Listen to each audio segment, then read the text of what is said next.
Hikmah 121. Ini masalah ikhlas ini 121 itu masalah amal li ajlillah. Ikhlas boleh disebut li ridhaillah, sama saja itu. Karena itu kita sebelum baca Dalailul Khairat diajarkan oleh para masyayikh Al-Fatihah li ridhaillahi ta'ala. Sebab mendawamkan thalabur ridha, amalan apapun diniatkan mencari ridha Allah Ta'ala itu bacanya gampang, nyebutnya juga gampang, tapi merasakan di dalam hati itu sulit itu. Rata-rata orang mengamalkan itu karena ingin titik-titik, ingin sesuatu, baik sesuatu itu duniawi atau ukhrawi. Wasahhilul ikhlasa fil a'mali wasairil aqwal wal ahwali.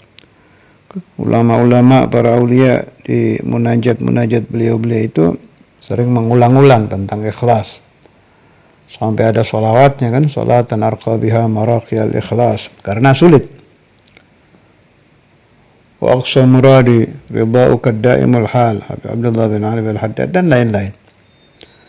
Karena itu di hikam sering diulang-ulang masalah ikhlas. Seperti ini ulangan lagi nih tentang ikhlas.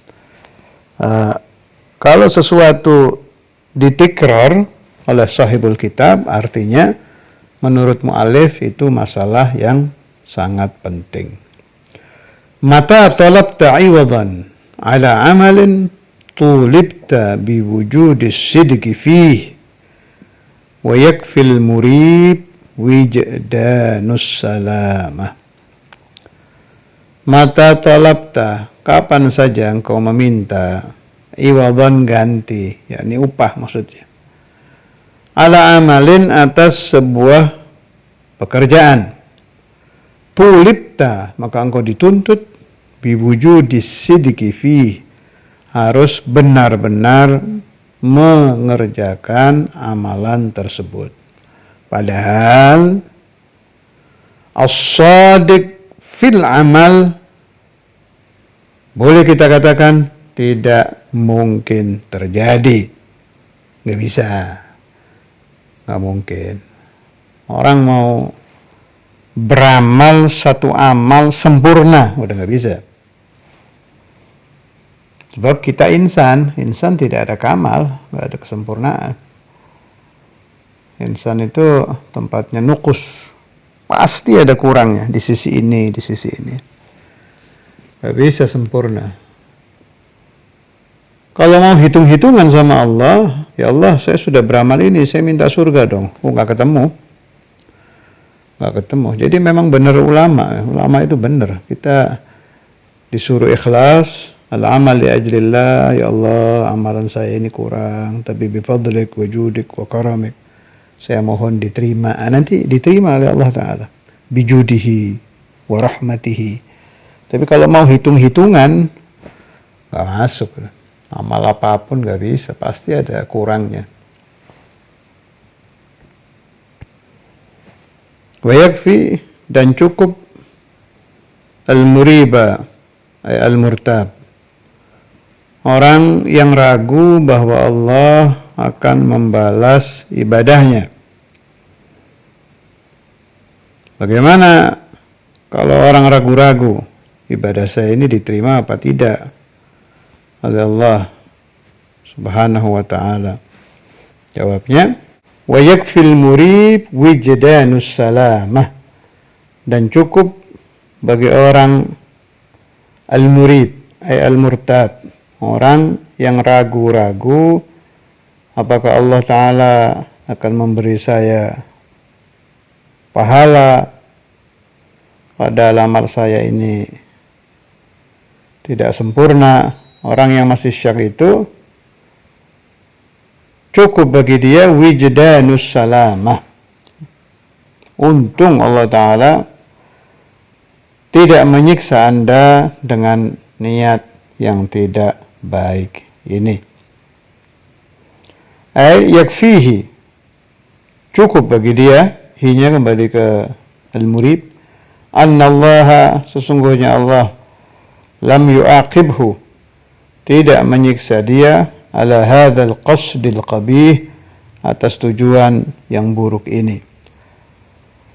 Wa qad karrara al-musannif hadzal ma'na ihtimaman bi sya'nihi, karena sangat pentingnya urusan ikhlas ini, maka Sayyidi Ibn Athaillah selalu mengulang-ulang di dalam kitab Hikam, sebab beliau menganggap ini masalah-masalah yang sangat penting. Saya pernah waktu ngaji di Cikura dulu ya, zaman saya di Cikura, saya ngaji sama Syekhuna Al-Ustadz Abdul Rashid. Kebetulan kitab Dasuki yang kita baca waktu itu, seingat saya malam hari waktu itu, kan sering itu. Sama di Dasuki juga diulang-ulang itu masalah ikhlas itu. Fi mawadhi'a katsirah, di tempat-tempat yang banyak. Akhirnya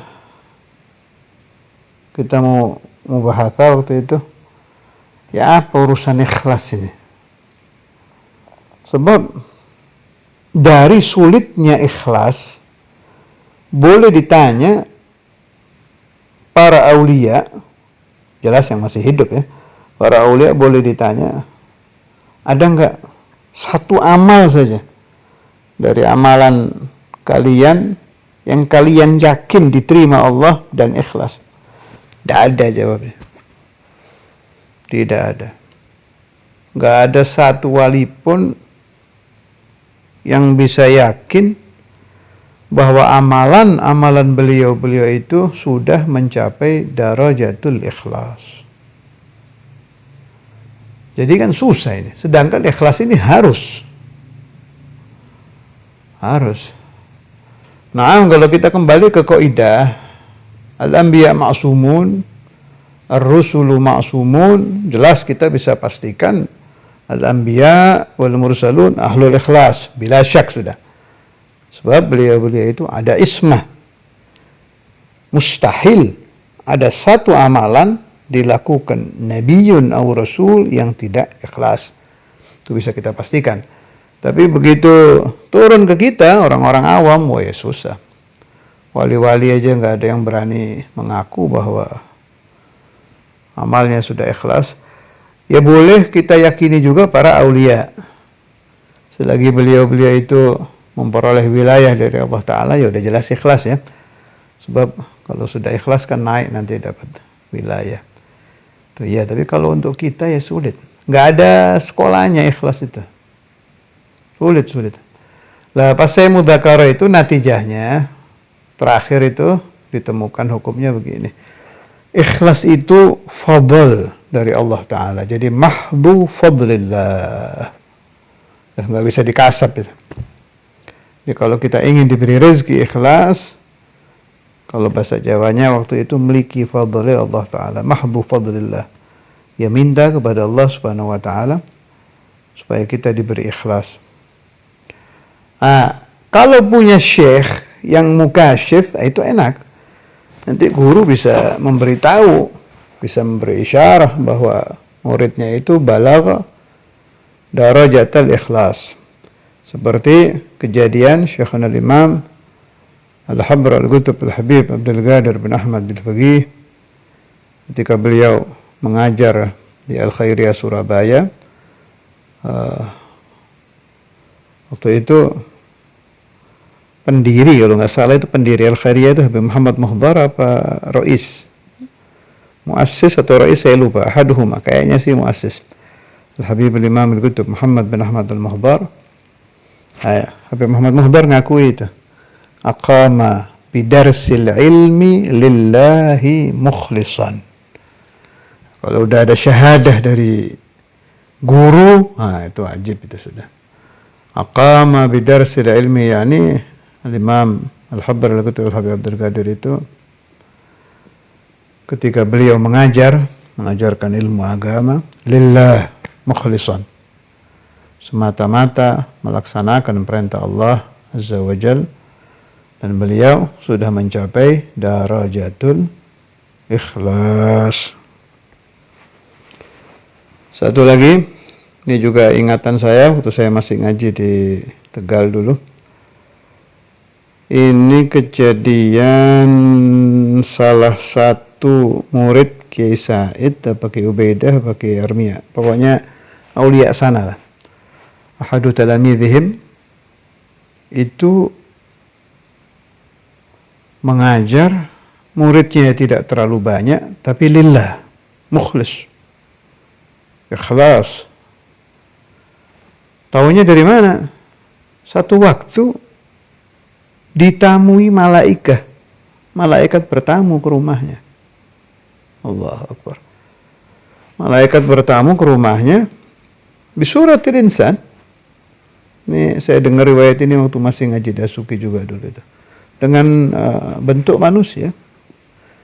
Dipersilahkan duduk. Ketika akan diberi makan minum, mereka bilang, kami tidak membutuhkan makan dan minum.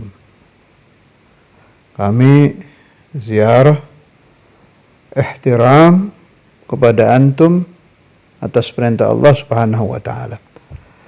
Nah, terus ada lanjutan kata-kata waktu itu. Hal ini diperoleh oleh kiai tadi itu karena beliau mengajarnya ikhlas.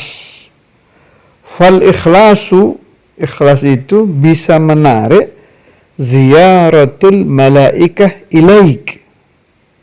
Kalau engkau mengajar ilmu lillah, ikhlasan lillah, tidak ada tujuan iwad, ganti, upah duniawi, maka para malaikat akan yazurunaka, akan mengunjungi engkau.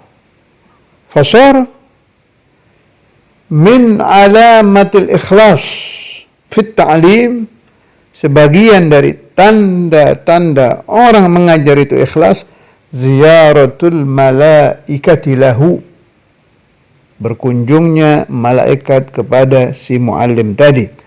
Kama waga'a li Syekhina al-Imam al-Hafidh al-Musnid al-Qutub al-Habib Abdullah bin Abdul Qadir bil-Faqih radhiyallahu ta'ala anhu. Sepertinya ini sudah pernah saya terangkan di Wali Songo, tidak mengapa saya ulang. Pernah beliau ba'da ma sallama min salati subuh, setelah beliau selesai salat subuh, ketika salam, tahu-tahu di belakang beliau ada beberapa bisuratil insan memakai amaim. Kalau saya tidak salah ingat ya, satu imam cerita itu memakai imamah. Wasa'alahu man anta, qala ana Jibril. Sebelahnya lagi ana Mikail. Pokoknya itu ada beberapa malaikat, yang tidak ada hanya malaikat Israel. Sebab saudara imam yatlub tudal umur. Itu waktu itu saudara imam nerangkan ini loh ayat ini. Aqimis salata liduluki syamsi ila ghasaqil lail wa qur'an al-fajr. Inna qur'an al-fajri kana mashhuda, ay mashhudan bil malaikah. Al-malaikah hadha yazuruna syekhana al-imam. Limadha? Li'annahu mukhlis, balagha darajat al-ikhlas fit ta'lim. Jadi bisa kita ambil kesimpulan, kalau kita ingin tahu hal balaghna al-ikhlas fit dars, apakah kita telah sampai darajatul ikhlas fit dars wal khutbah wat ta'lim wad da'wah ila Allah, tengok hati anda. Hal ra'aital malaikah kama ra'ahul awliya, apakah engkau sudah sampai ke derajat melihat malaikat yang mengunjungi engkau? Ya, masih jauh. Kalau kita masih jauh, ru'yatu Rasulullah sallallahu alaihi wasallam fil manam saja mungkin kita belum, apalagi ru'yatul malaikah fil yaqadzah. Lakin ala kulli hal, kita jadi faham bahwa kita masih jauh dari ikhlas. Tapi meskipun kita masih jauh dari ikhlas, kita harus bersyukur kita sadar bahwa kita belum ikhlas, itu bagus. Menyadari bahwa kita belum ikhlas, sehingga kita memohon supaya dijadikan ahlul ikhlas.